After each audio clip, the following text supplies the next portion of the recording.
In today's video, I'm going to teach you how to create recurring invoices in Zoho Books. Whether you're a small business owner or a freelancer, implementing efficient invoicing systems can save you a lot of time and hassle, allowing you to focus on what really matters in your business. Let's get started. First, you'll need to head over to the Zoho Books website. Open up your preferred web browser and type in the URL for Zoho Books. If you don't already have it bookmarked, no worries, it's simple enough to find through a search engine.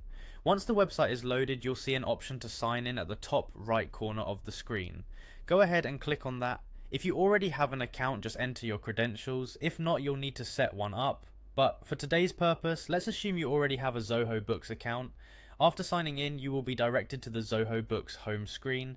This is the hub where you'll manage everything related to your financial transactions. So, take a moment to familiarize yourself with the layout if it's your first time here. On the home page, locate and click on the Sales module. This section of Zoho Books is where you'll manage all aspects related to sales, including customer transactions and invoices. Within the Sales module, look for the option labeled Recurring Invoices. This is a crucial feature for automating billing processes with customers who require repeated transactions.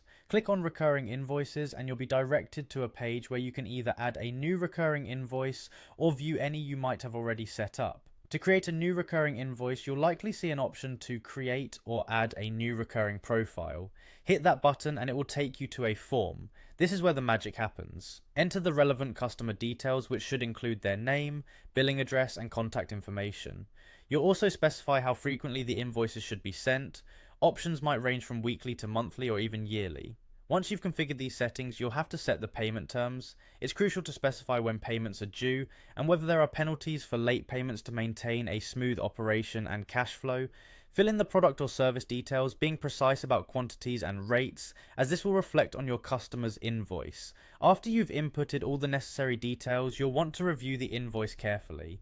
Ensure everything is accurate to prevent any hiccups down the line. Once satisfied, there should be an option to save or activate the recurring invoice. Click that and you're all set. And that's it. With your recurring invoice set up, you can now enjoy a streamlined invoicing process, saving time and ensuring accuracy for your business needs. Thanks for watching, and if you found this guide helpful, consider subscribing for more tips.